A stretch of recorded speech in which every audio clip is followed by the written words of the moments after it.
Welcome to 3-week workshop on programming in C++. In this video, I'm going to continue the concept of inheritance. I'm going to continue the previous videos.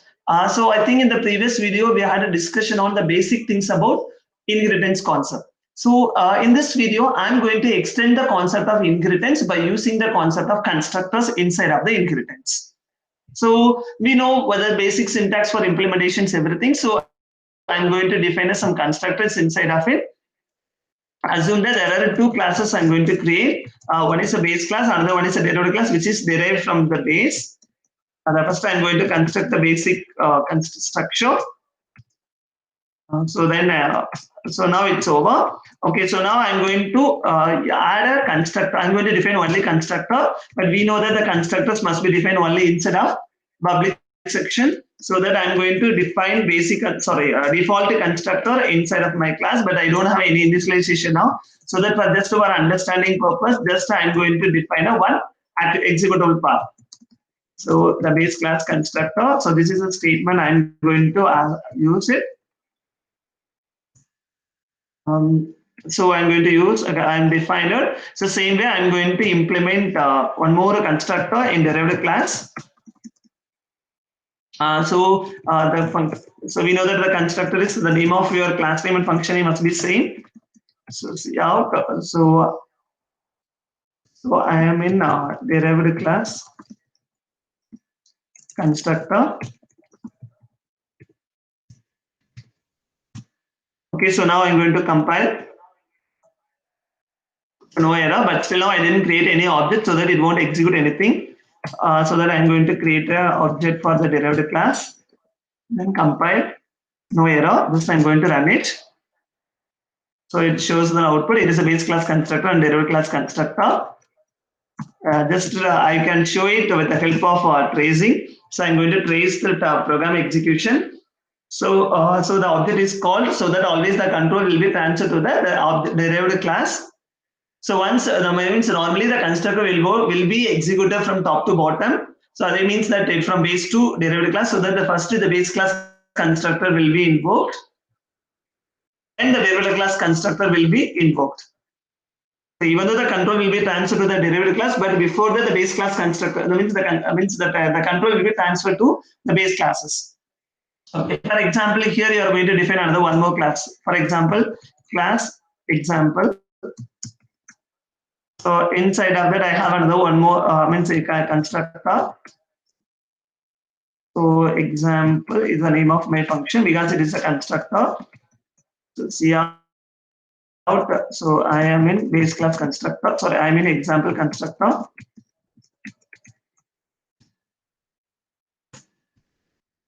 So next I'm going to finish the semicolon, and here I'm defining that it won't execute any example constructor because we didn't create any object for example. But here I'm going to define as a private. Private, if you are mentioning as a private. Okay, before that, just I can make it as a public. Then I can explain about that working principle. Now I'm going to compile. No errors. I'm going to trace the execution. Always the control will be transferred to the object of the particular class. So that is the object of your derivative class. So that automatically the control will be transferred to the base. But for base also there is another one more base class is there. So that it will be transferred to the example, and it will be executor. Then after the execution, then the base class constructor will execute. Then after that, the derivative class constructor will execute. So see the output of this code. Means this is the output. So I am an example constructor, then followed with the base class constructor and derivative class constructor. Okay. So now I'm going to remove this. Okay. So now just for understanding, I have used only the base class and derivative class concept. Okay. Assume the base class constructor is missing in base class, but I have a constructor in derivative class. Now I'm going to compile. The name of the class not exists. So I'm going to compile. So yeah, okay. So no error. Then I'm going to run it. So you know that it will execute only the derivative class constructor. So that means that the default constructor is optional. In case the default means that the constructor in in derivative class is hidden. but the base class is enabled. So I'm going to compile. Still no error. I'm going to trace it how it will work. So again, so I'm going to trace it so that it invoke the base class constructor and it will be returned. So from that we can easy to understand that. So if you have a default constructor in both a base and derivative class, the constructor is optional. It will invoke. If it have, it will invoke. Otherwise, it won't. No, not necessary. The compiler is not thrown any error messages or not. Okay. So now I'm going to make it as a before that. Just I want to do make some changes here. Instead of this, I'm going to make it as a private. So you know that if it is a private means that means that the only that it will be enabled by base. I mean the derivative classes. The object of the derivative class won't possible. So there is no error. Then I'm going to execute it. I'm going to S7. The constructors will be invoked as usual. But if I have a method here, so now we have some clarification here.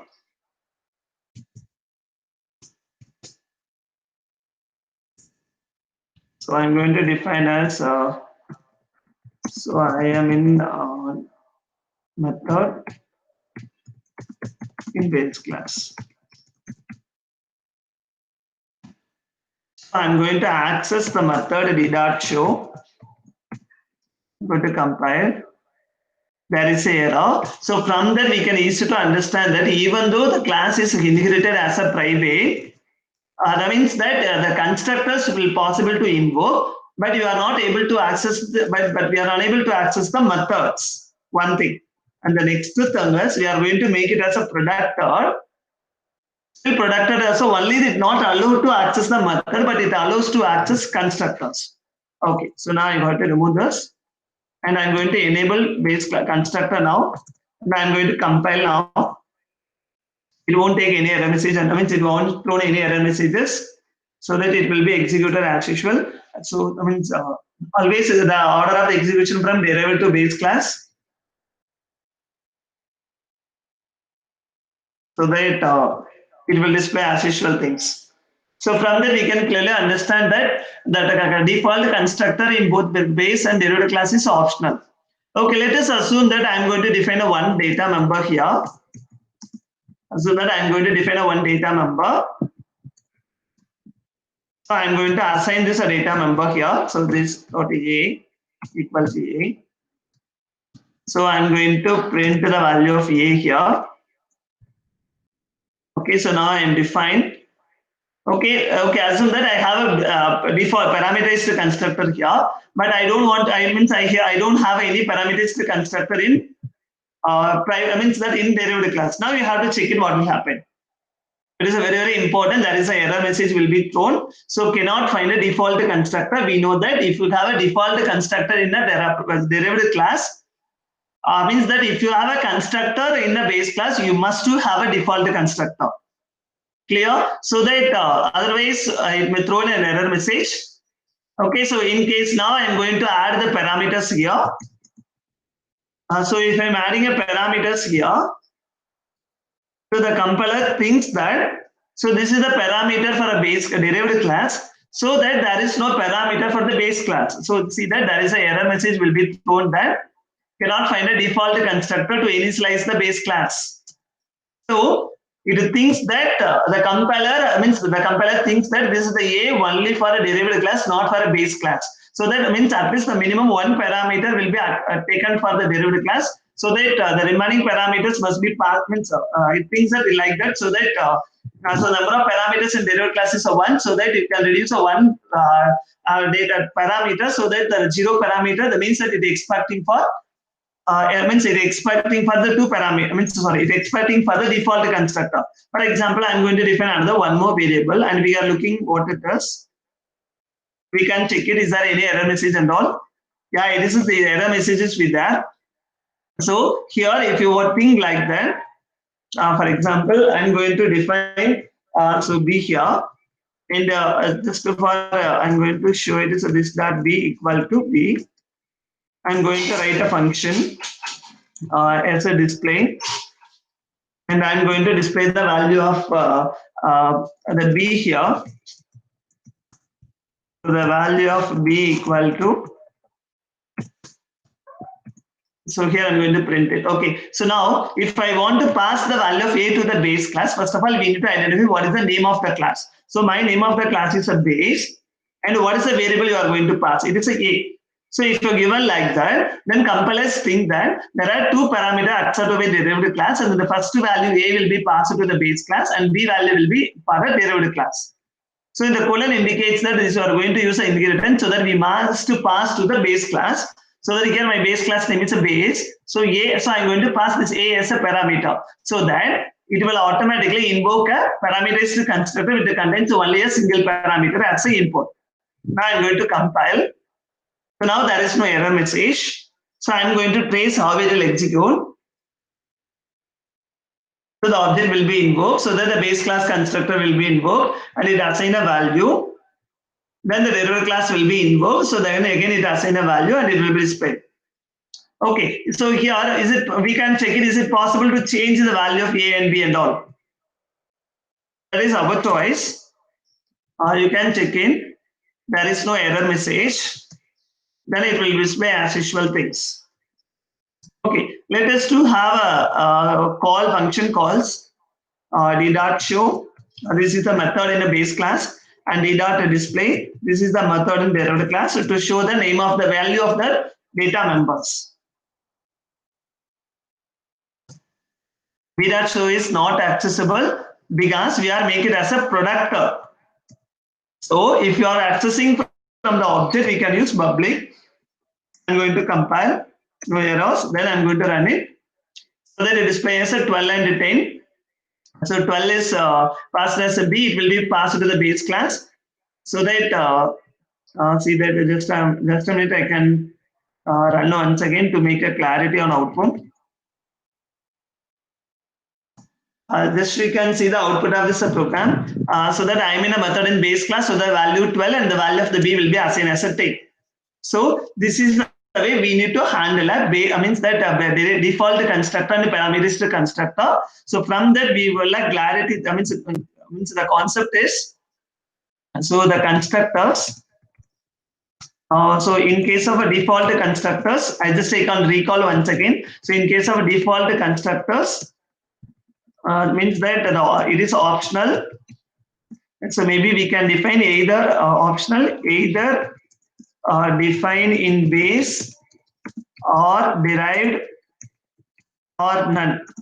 So both are possible. These are three possibilities are possible for the default constructor. Execution from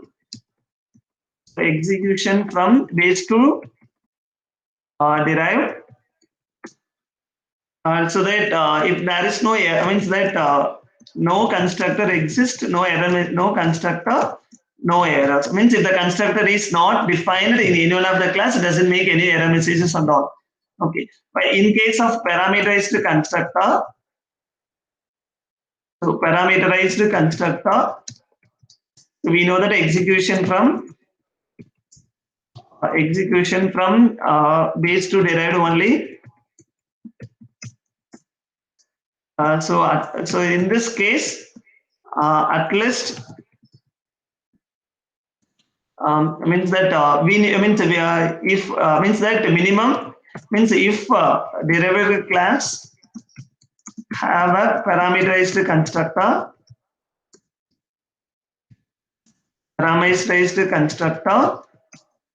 at least we have to define one default constructor in base class.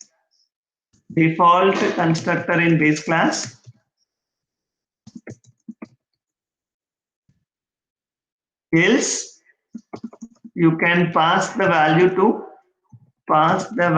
of the parameter to the base class using the syntaxes after constructor, that is called derivative class name and parameters, and put a colon, then base class name, So then we have to define a parameter we are going to pass from a derivable class. So that we need to define what is the name of the parameter we are going to process. So this is the logic we need to define for invoking a derivative class parameterized constructors. So, but if you have a default parameter, in case if the default means in case no parameterized constructor in derivative class, but parameterized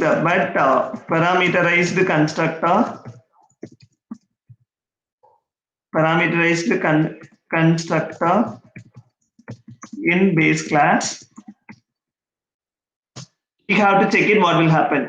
Assume that we don't have any parameterized constructor in derivative class, so that I am going to remove this, so that I am going to make it as a default constructor, but I have a parameterized constructor in means a parameterized constructor in base class. So I am going to compile now. There is an error that we need a base class, means we need a default constructor in base class also. If I have a default constructor in base class, so it's not accessible. Yeah, so this is the property, so that it is not accessible. Okay, there is no error. So from that we can clearly understand that if there is no parameterized constructor, but we have a parameterized constructor means, so if no default constructor in base class, error will be thrown.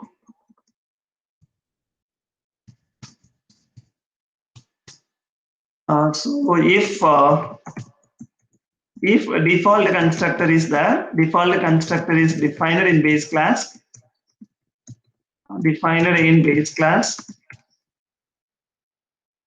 so then no issue. The logic of default constructor work.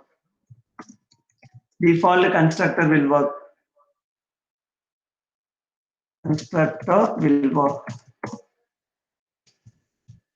Okay, so this is the way we can work with the default constructors. Okay, in case if I'm creating an object for the derivative class with the parameters, for example, I have a parameter here. I'm going to pass a 10 here. Surely it may say error message that you don't have any parameterized constructor is there. So from that we can clearly understand that so not possible to access the base class parameterized constructor by using derived class default constructor. So from that you can clearly understand that must have a parameterized constructor. So must have a parameterized constructor to invoke parameterized constructor for base class. So these are the important things you must do, remember. So that if you have a parameterized constructor in base class, if you want to invoke that parameterized constructor in base class, you must do access through the parameterized constructor of the derivative class. So working on the constructor concepts. Okay, so now we have some idea about it. So now we move on to the next concept. Okay, so now the concept of derivative class, everything is over. So just I'm going to okay, so just we can remove everything. Just I can go the next concept. So just I'm going to clear.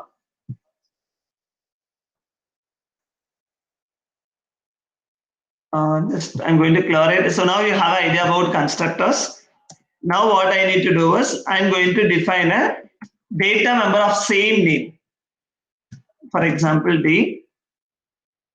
So for example, I'm going to define a one data member, that is the name is A. Here also I'm going to define the name is A.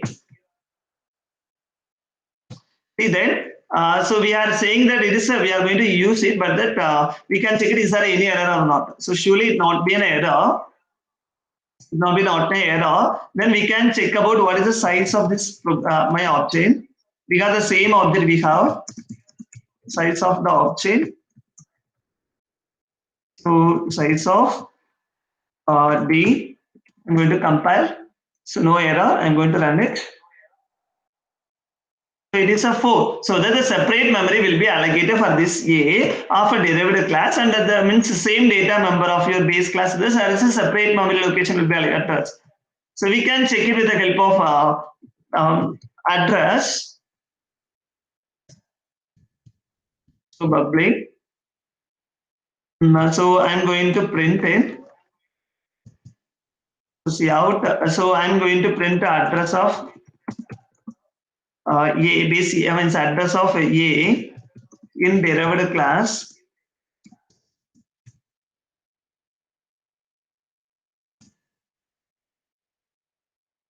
So that you can say that ampersand d dot a. Now you can compile, and I'm going to run it so that it will be displayed. So this VC understanding I'm trying to display in unsigned integer format.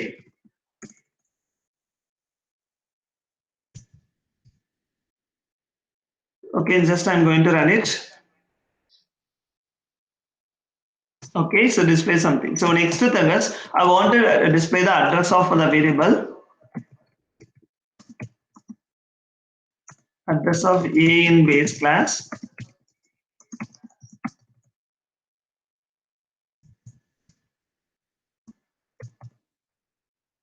So ampersand with the d dot.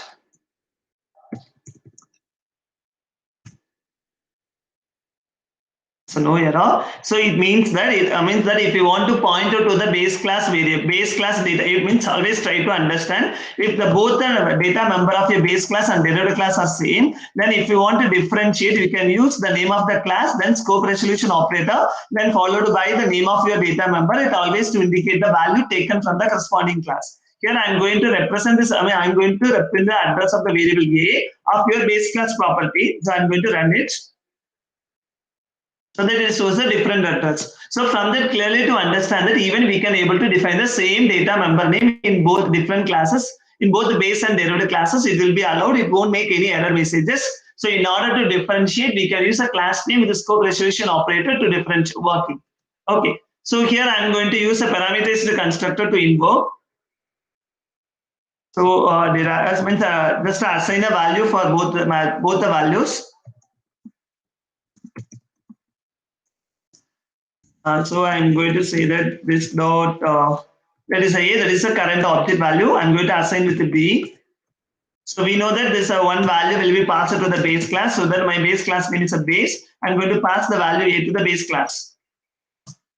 So I'm going to define a base class constructor now. So base class, and I'm going to define my variable name.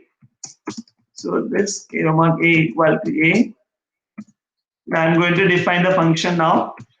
Okay, so here I'm going to access it. So I'm here, I'm going to use it. So void show. And so this is the name of the function to display the value for both the A value here. So the value of A equal to, I'm going to define A.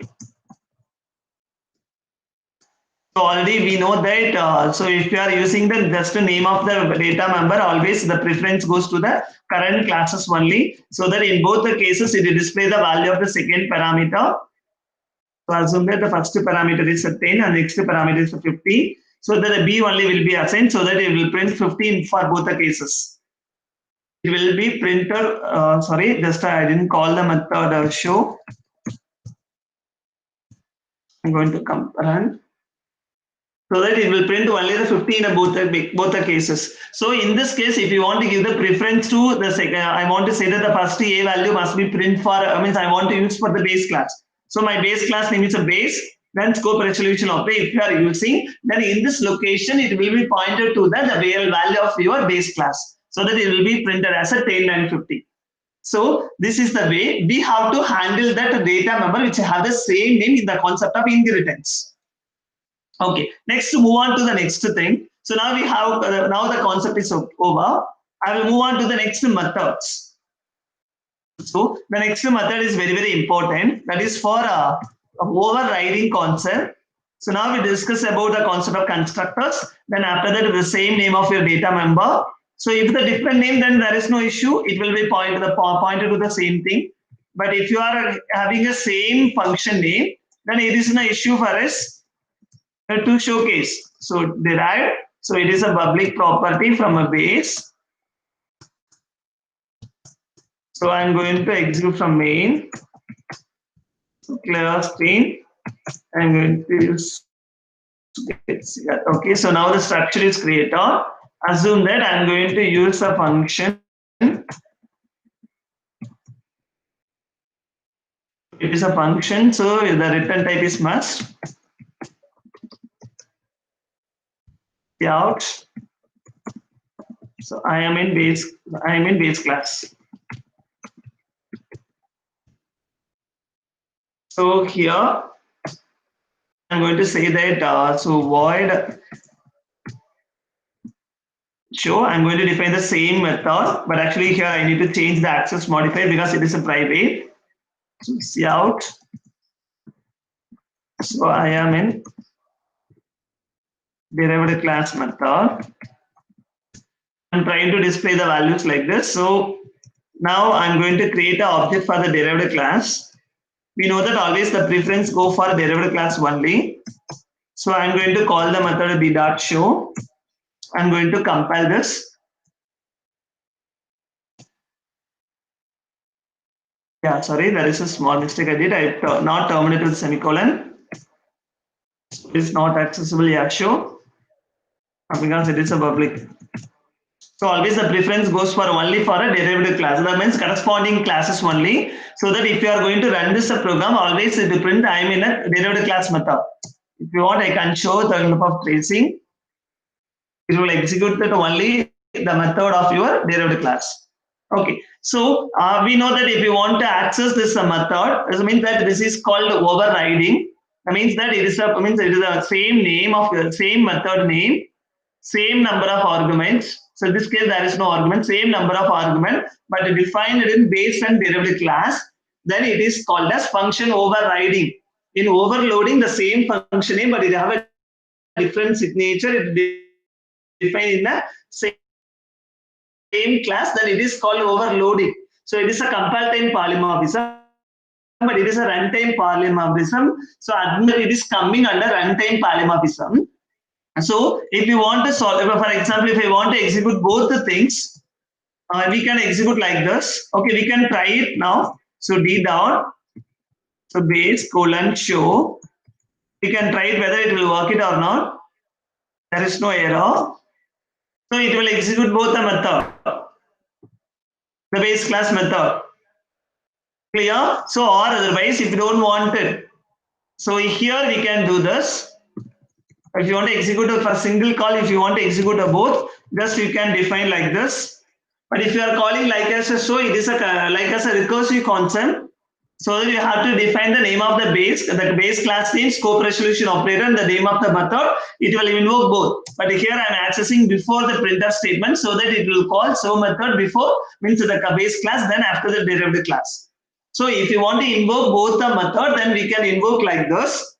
Okay, but if you want to invoke only one method, then you have to use the keyword as virtual. If you are saying it is a virtual, it means that you are allowing the method to override. Now you can compile, no errors. The virtual keyword always indicate that by using virtual, you are going to think that you need to overload this function. Means you need to overload, means override this. So that is the thing. I mean, it is for you need to override. That is the thing you have to understand. So that so here further, first of all, what you need to do is you have to create. If you want to solve any by using object, if you want to access by using only one method, first of all, you have to create a pointer object for the base class. And you can create a normal object for all the classes. Then, if you want to invoke, for example, it is a pointer object. So if I'm saying p equal to ampersand of b, so it is a pointer object. So I'm going to use arrow mark here. Then I'm going to compile. So here P is pointed to the derived class object so that it will, sorry, it is not a D, it is a P. So by using that pointer object of the class, we have to invoke. Just a minute, I need to close this. Okay, now you have to run it. And it will call only the base derived class because it will point to the object of the derived class. So same way, so if I'm going to say P equal to ampersand of, that is a D1, and I'm calling this a P arrow mark, that is a pointer object, so that I'm calling with arrow mark. If I'm calling like this, it will point it to the base class. So this is the way we are solving the concept of function overriding. Just we can trace with the F7. So base class object, now the derived class object is assigned to the base class pointer object. So that now if you are calling, so now it will be it's pointed to the derived class so that it accessing the derived class object. So now I am assigning the base class object so that it invokes the base class constructor. So this is the way we have to solve the concept of function overriding in C++ language. So now from this we have a clear idea that if we have a different type of a constructor, we must know how to invoke those, how to differentiate those constructors. And if you have the same name of for data member in both the base class and derived class, we know how to handle it. And the next thing is if we have a method overriding, then we know how to handle it. So based on the way we processed, we have to think, we have to process it. Thank you.